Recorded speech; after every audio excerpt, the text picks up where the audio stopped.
Hey everybody, Sue here with another Ramblings from the Road. It's a sourcing day and of course it's raining. So I thought I would just come to you and chat a little bit.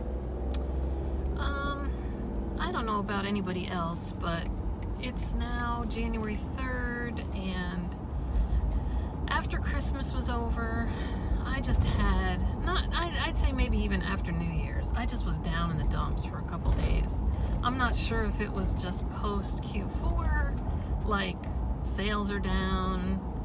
I worked my butt off all through Q4, so I was kind of exhausted. I literally, December 26th, sat on the couch for, I don't know, till like 4 o'clock in the afternoon. I'm sure I did a few things, but not really work related. But I even shipped on Christmas Eve, so I did work pretty hard over Q4. And pretty happy with my sales for Q4 and for the whole year. So I've just been thinking about my goals. I didn't have them all written down before January 1st. I have an idea in my mind, but over the weekend, my husband and I are actually going to take a few days and go up to the mountains. He does that to get me away from work about every 3 or 4 months. They don't have the best internet up there, so I'm kind of forced to not really work while I'm up there.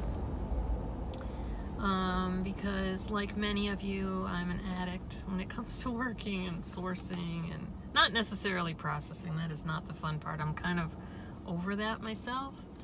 I did hire somebody early 2018 to get them all trained for Q4, and they would work every Monday.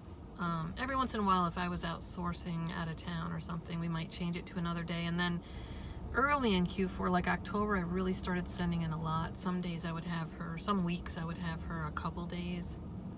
Maybe the most I ever had her was 3 days, not necessarily full days, but probably like maybe 25 hours was the most she ever worked. But normally, a normal week, she just worked 8 hours on a Monday. And then she had some really serious family issues, health-wise, etc. over Q4, and I really kind of lost her a lot of Q4, unfortunately. Had another just friend who jumped right in and helped out. She came just real sporadically, not necessarily on Monday, but you know, I would just kind of ask her, what day can you work next week, and she really helped me out. Unfortunately, she found a job, so I guess it was all those things, and then talking to my CPA and starting to talk about taxes and that kind of thing. New Year's Day, I think it was, just sort of put me into this really down in the dumps for a couple days. I'm kind of coming out of it now. Sourcing always helps. Retail therapy, even when it's not for yourself. And also finding good stuff. You know, it's January, there's a lot of stuff on clearance. So I talked about in the last video, you know, things to look for. Don't necessarily opt out on buying Christmas stuff. There's a certain thing that I'm looking for today that I sold all through Q4. And last year, I sort of sold out the rest of it in January. But I'm looking at Keepa, and if you keep it in stock, it pretty much sells most of the year. I would say it's definitely a Christmas product. It has the fragrance of Christmas time. I won't be able to find it probably after this month, but I'm going to grab as much as I can, I think. I'm headed to one of the warehouse clubs today to see if they have any. I've already been to one this morning, and they were out. That store, though, is my local one, and I've bought most everything at full price there. Actually, that product actually went down a little bit before Christmas. So I pretty much had bought out all of one fragrance. There is one more, which, looking at it, I can sell in a different way. Not the quantity you buy it at. And I'll probably, so this now, I'm hoping they've gone down even a little bit more. The sign was down at mine because they were totally out of it, so I'm not sure. Fingers crossed. I'm driving about 30 miles to go to that warehouse club, and then I'm going to start doing Walmarts on the way back. My gosh, I almost see the sun. I forgot what it looked like. It's kind of halfway peeking through the clouds, but it's very cloudy and 100% chance of rain today. So I have my trash bags. So after I finish shopping at a Walmart, I'll go between the double doors and just double wrap everything. Can't get product wet. That's a problem. But like I also said in the last video, it's rained so much this year that if I didn't source in the rain, I wouldn't have anything. So on to my goals for the year.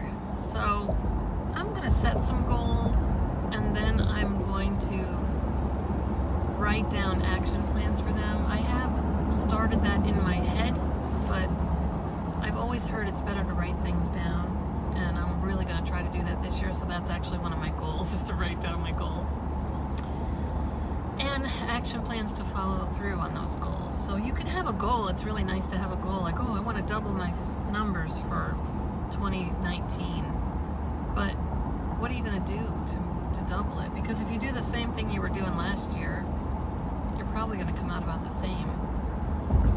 I have figured out how much I need to spend each month to reach that goal.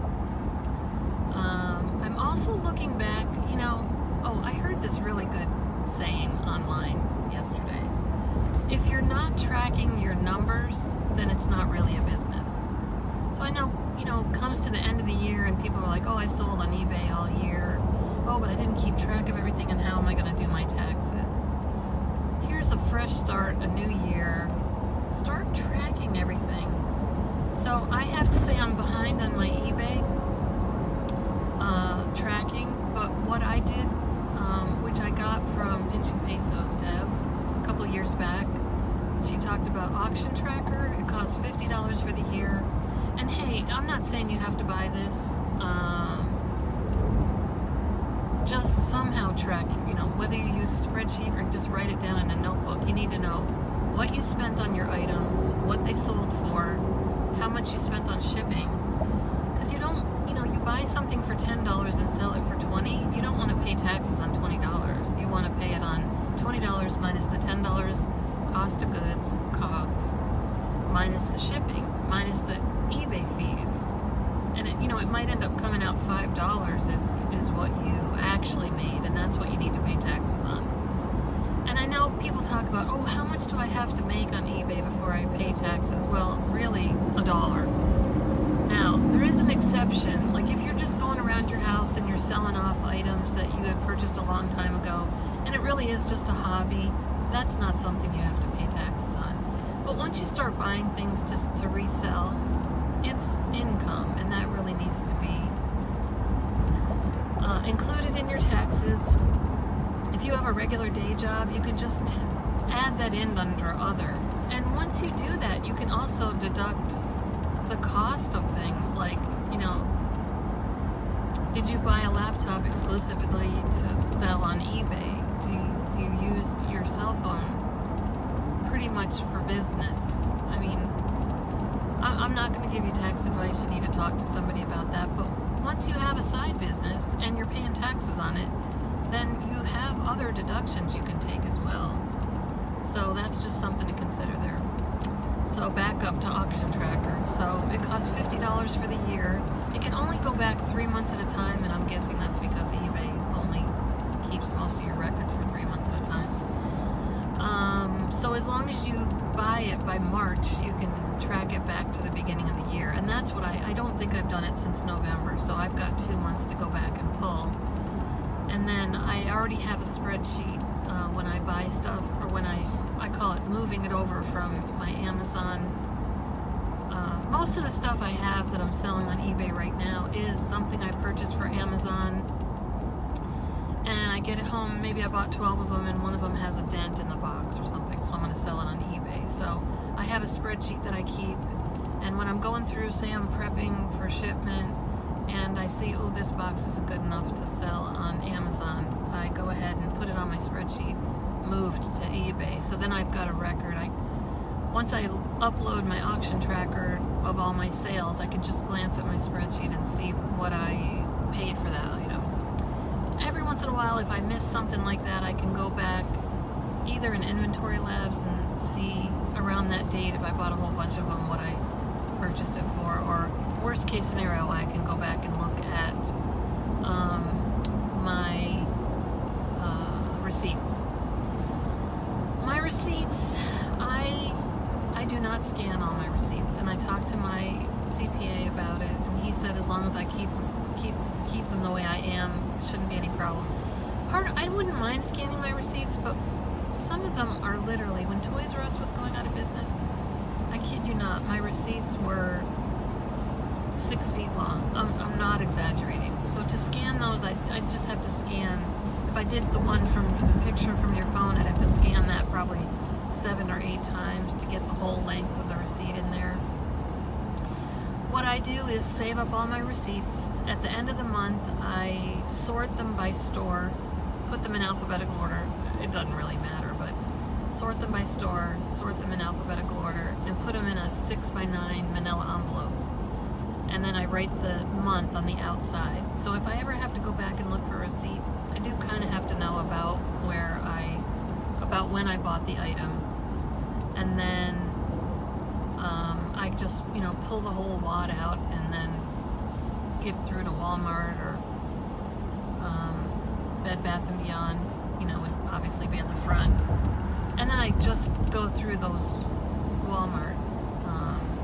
So yes, there is a better way, and there's services where you can mail them all your receipts and they scan it all in, and there's services that'll keep track of, once you scan it in, I think it's searchable by certain terms or whatever, but it's just more than I need right now. So I think that might be more useful if you do a lot of OA, which I do not.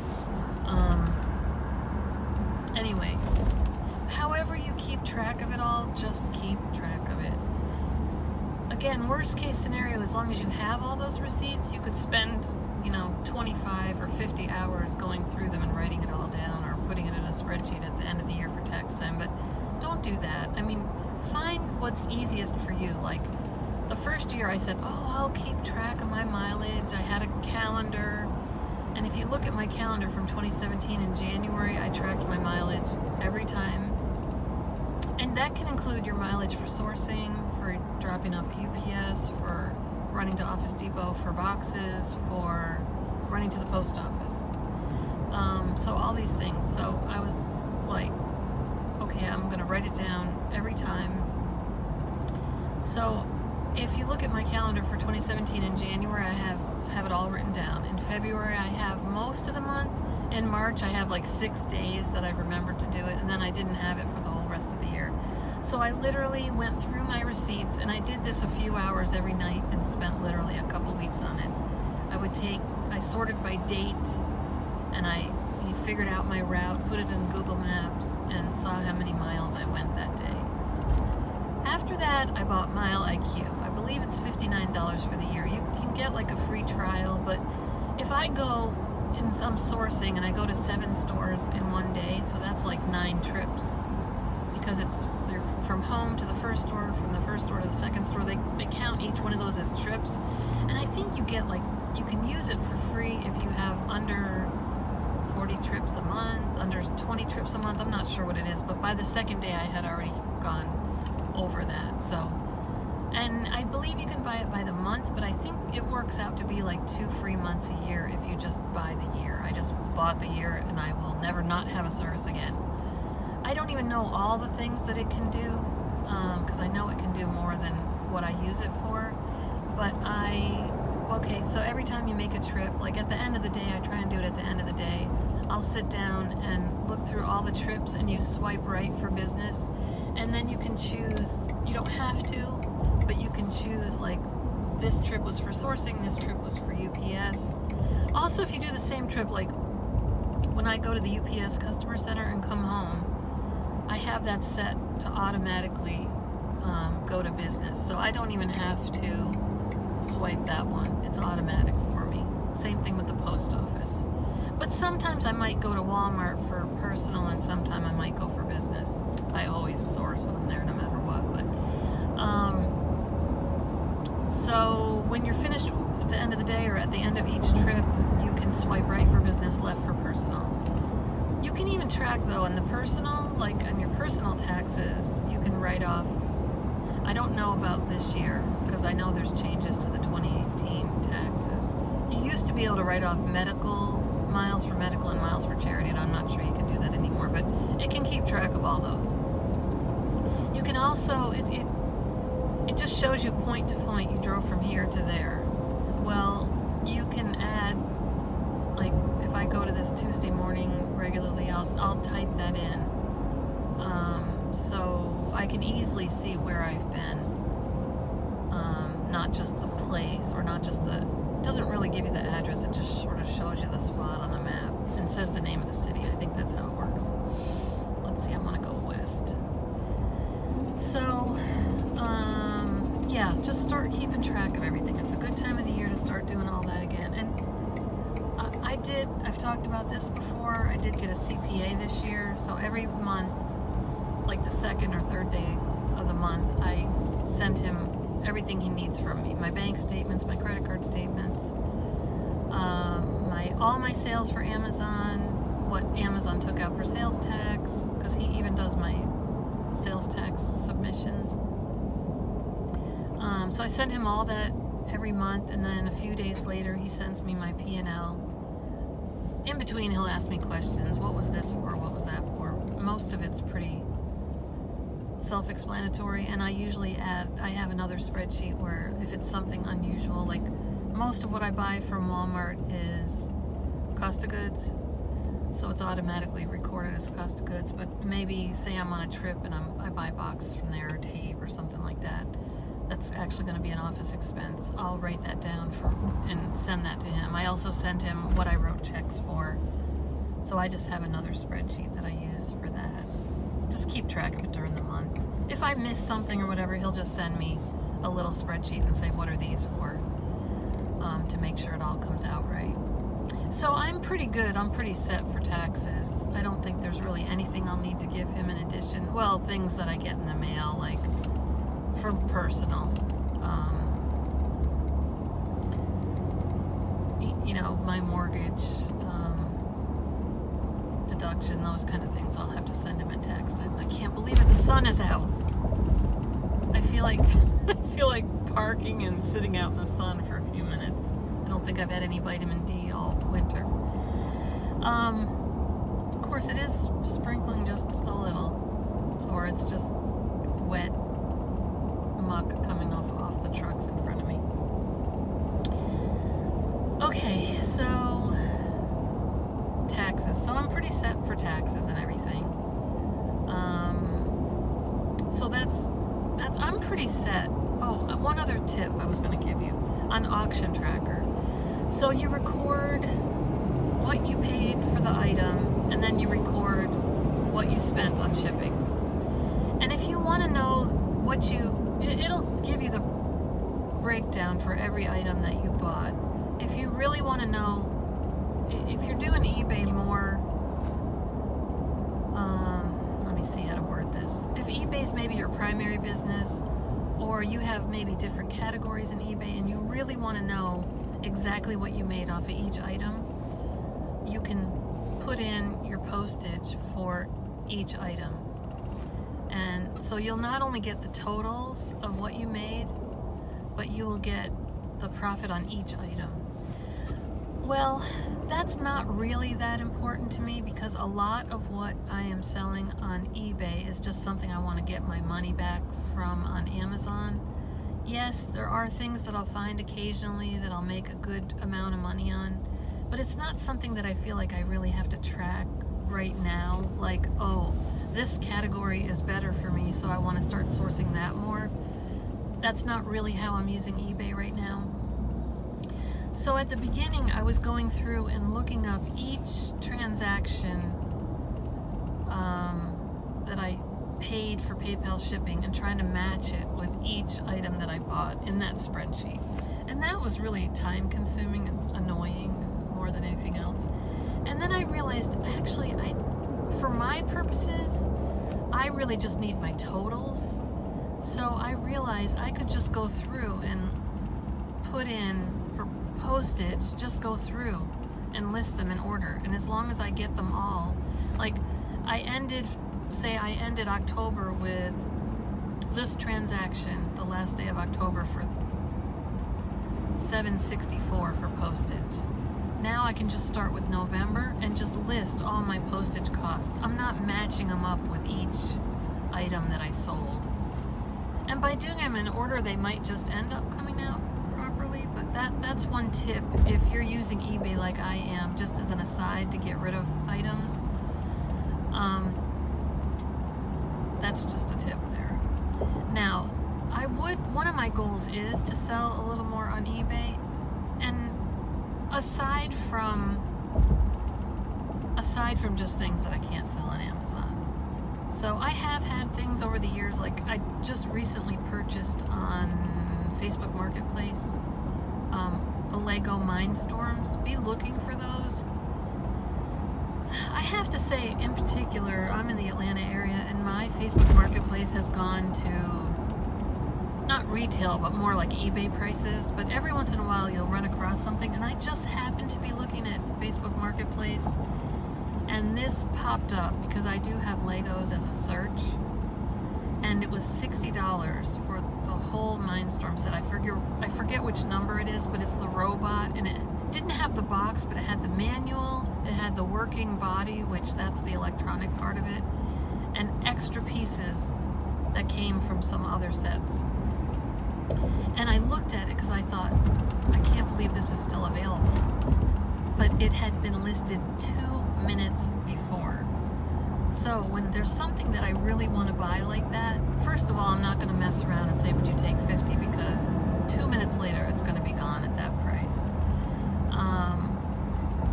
The body alone sells for $120 on eBay regularly. And I have sold some of this stuff before, so I'm pretty familiar with it. So I just wrote to her and said, I would like to purchase this. What time can I pick it up today? And I actually set it for 4 hours. I was actually on my way to my parents. It was right before the holidays for like some holiday dinner or something, and my sister and family were there, and so I really couldn't get it on my way. So I was meeting them about noon or something, and I said I could come at 4 o'clock, and she's like, fine. And I thought, oh, please don't let somebody else send it, and I'll say I'll give you 80 or something. But no, I went and picked it up. She had her son show me how to make it turn on and off, to show me that it was in working condition. And she was telling me the whole story. Like, lady, I already bought it. You don't have to sell me on it anymore. But she was very pleasant, and she was telling me that her son was in robotics, but in middle school they use more advanced robotics now, and they were just getting rid of it. So they were probably happy to get the $60. And I was happy to get it for $60. Lo and behold, I don't have it listed yet. It wasn't really something I had to get up before Christmas, and I do probably $750 a month on eBay. It goes up and down. Obviously, when I'm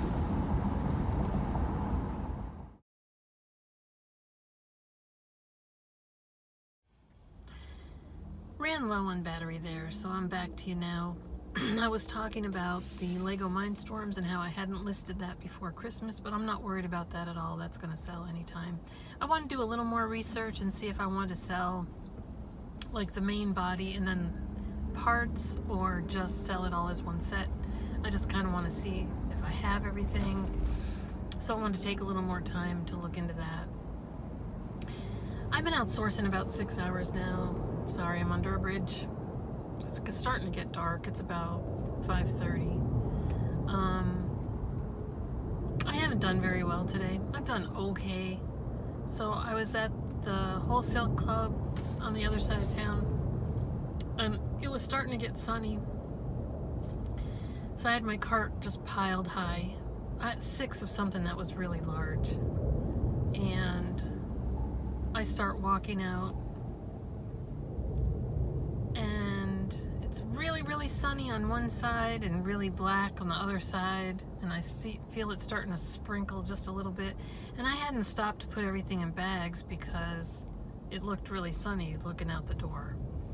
So I started to rush a little bit with the cart, and lo and behold, I stood there when I picked out these toys and looked at every corner of the box so nothing was dented. I left 2 or 3 of them. One had a little tear and a few of them were dented.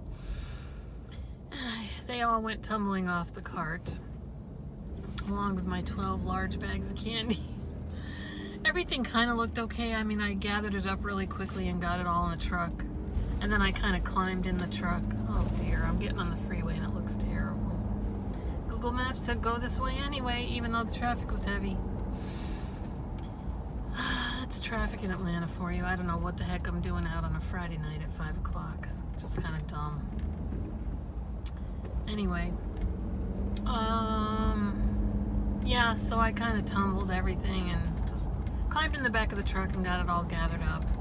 But then I've just spent quite a while at this Walmart, and number one, I don't know if someone spilled perfume in the clearance aisle or it was the lady next to me, but I swear I still smell it. Really strong perfume. Then I went to the Lego aisle. I was looking up and down through toys. I mean, I have never seen such a destroyed toy section in a Walmart. Maybe I have, but it just was aisle after aisle of a mess. I'll pop a picture in and show you. And then I was looking over at the Legos, and there was some weird guy there.